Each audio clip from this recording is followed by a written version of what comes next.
ዛሬ አዲስ አበባን ሰዎች በህይወታችሁ ትልቁ ጸጸታችሁ ምንድን ነው እያለን እየዞርን ኢንተርቪው እናደርጋቸዋለን።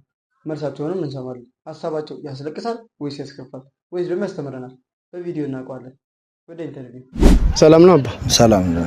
እንዴት ነህ? ደህና። አንድ ጥያቄ ልጠይቅ? ይቻላል። በህይወት የሚጸጽት ነገር አለ ማለት ባላደርገው ጥሩ ነበር የምትለው ነገር ካለ? እሱ በእናትህ ባትጠይቀኝ ደስ ይለኝ ነበረ፣ ግን ብቻ ማዘርን ነው በቃ በህይወት ኖራ ይቅርታ ብጠይቃት ደስ ይለኝ ነበረ። ምን ያደርጋል በቃ አሁን አንዴ ያልፋል። ቀጣይ ላለመድገም በሌላ ሰው ሞክራለሁ። ብቻ ተው በቃ ለምን። ሰላም ነው? ሰላም ነው አባቴ። እንዴት ነህ? አንድ ጥያቄ ልጠይቅ? እሺ ይቻላል። በህይወት የሚጸጽት ነገር ምንድነው ማለት ባላረኩት የምትለው ነገር ካለ? አለ ግን ባይታይ ደስ ይለኛል። ብለህ ታደርግልኝ? ኦኬ ችግር የለም ብለህ አደረጋችሁ።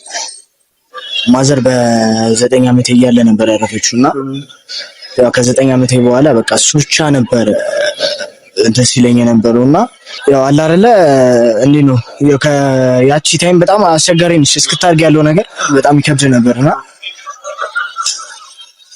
የሆነ ሰዓት ላይ ማለት እንዴት ነው አድገህ የሆነ ሰዓት ያው እኔ አሳርፈዋለሁ የምትለው ነገር አለ አይደለ የሆነ ማለት ደረስኩለት ስል ነበር ድንገት ማለት እሱም ያረፈው ማለት ነው።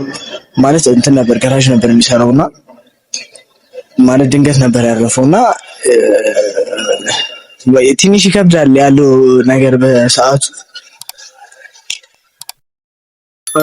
ደረስኩልህ ሳትለው ማለት? አዎ ማለት በቃ እንዴት ነው የሆነ ቢያንስ የተወሰነም ቢያንስ የሆነ አሳረፍኩት እንኳን ባትል የተወሰኑ ነገሮችን ቢያንስ የተወሰነ ቀነስኩለት ብለህ ማሰብ ሲጀምር አላረ እንደዚህ አይነት ነገር ድንገት ሲመጣ ትንሽ ይከብዳል። እና ማለት ቢያንስ እንዴት ነው ያው ከፈጣሪ ጋር መጋጨት አልችልም፣ ግን ቢያንስ እንደው በቃ የሆነ እንትን ብሎልኝ ወይ በጊዜም ቢሆን እንትን ቢኬ ቶሎ ብደርስለትና የተወሰነ ቢያንስ ሸክሙን እንኳን ባቃለለት ደስ ይለኝ ነበር ብዬ አስባለሁ። ማለት ያው እንትን ነው እውነቱን ለመናገር እንደዚህ ያው እናንተ እንትን ብለህ ስለጠየቃችሁ ነው እንጂ ማለት እንደዚህ እኔ ምን ነገር አልፈልግም። ምክንያቱም እንዴ ነው በቃ ከልጅነቴም ጀምሮ አብሮኝ ያደገም ነገር ነው። ዝም ብዬ በራሴ የሚመጡብኝ ነገሮች በራሴ ነው እንትን ማለት ነው ፈልገውና ያው እናንተም አሁን እንደዚህ ስለጠየቃችሁ አልመልስም በሚለው እንትን አልኳችሁና በጣም የምረኝ የምንለው ማለት የህይወቴ በጣም ትልቁ ጸጸቴ አባቴን ቢያንስ ባለ ማለቴ በጣም ነው የሚጸጽተኝ እስካሁን ድረስ።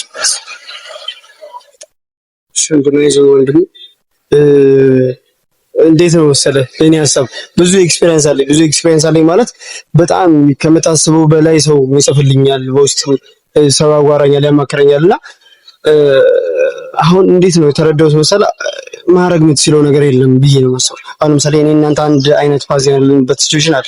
ለምሳሌ እኔም በጣም በልጅነቴ ነው አባቴ ያረፈው ምናምንና ያ ነገር አንድ የሚያደርገኝ ሲቹዌሽን አለ እሱ ጋርና እግዚአብሔር ነው ያደረገው ነው በቃ እንዳልኩህ ቅድም ከእግዚአብሔር ጋር መጋጨት አንችልም የሚለው ነገር አለ።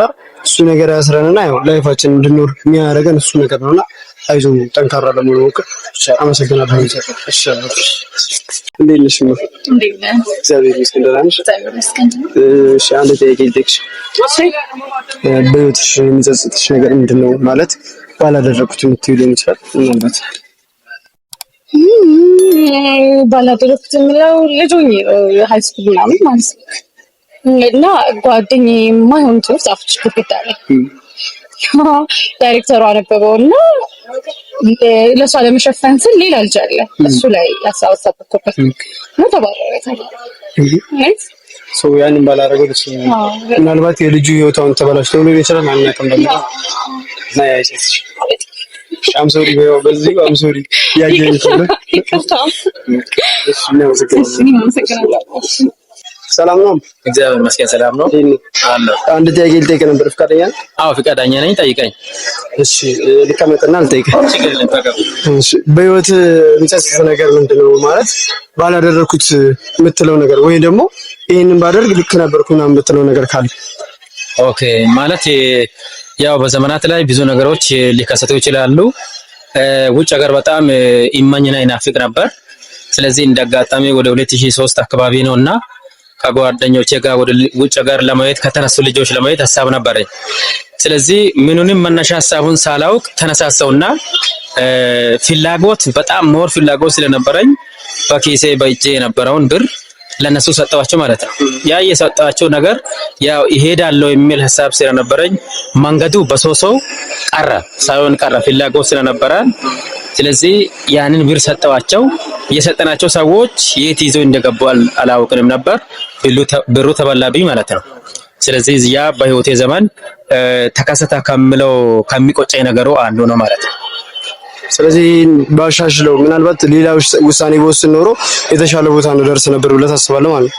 አዎ የተሻለ ኑሮ ማሻሻልም ወይም ሐሳብ ጥሩ ነገር ኖረው ሌጋል የሆነ ነገር በመንግስትም ሆነ በድርጅትም ሆነ መንግስት በሚያውቀው አቅጣጫ ሆኖ ቢሆን ኖሮ እኔንም ራስንም ጓደኞችንም ቤተሰቦችንም ይጠቅማቸው ነበር። ባለመሆኑ ይቆጨኛል። ነገር ግን ሆኖ ቢሆንና ትክክለኛ ነገር ቢሆን አሁንም ወደፊትም ቢሆንም ይመኛለሁ ማለት ነው ጉዳዩ። እሺ አመሰግናለሁ። እኔም አመሰግናለሁ። ሰላም ነኝ። እግዚአብሔር ይመስገን ደህና ነሽ? አንድ ጥያቄ ልጠይቅሽ። እሺ በህይወትሽ የሚጸጽትሽ ነገር ምንድን ነው? በህይወት የሚጸጽተኝ ነገር ከእናቴ ቤት መውጣት ማለት በትንሽ ምክንያት መውጣት ባልነበረብኝ ሰዓት ላይ ከእናቴ ቤት ወጥቻለሁ እና በጣም ይጸጽተኛል። ትንሽ ግጭት ነው ከቤተሰብ ያ ነገር ይጸጽትሽ? እናቴ በጣም ተሻለ ነው። እንግዲህ 5 ሰዎችን አቅርቤላችሁ ነበር። ከነሱ ብዙ አይነት ትምህርት እንደተማራችሁ እርግጠኛ ነኝ። በቀጣይ ቪዲዮ በአዲስ አበባ እየዞርን ሰዎችን እንደዚህ አይነት ጥያቄ እየጠየቅን ወደ እናንተ መልሰን ይዘን እንመጣለን።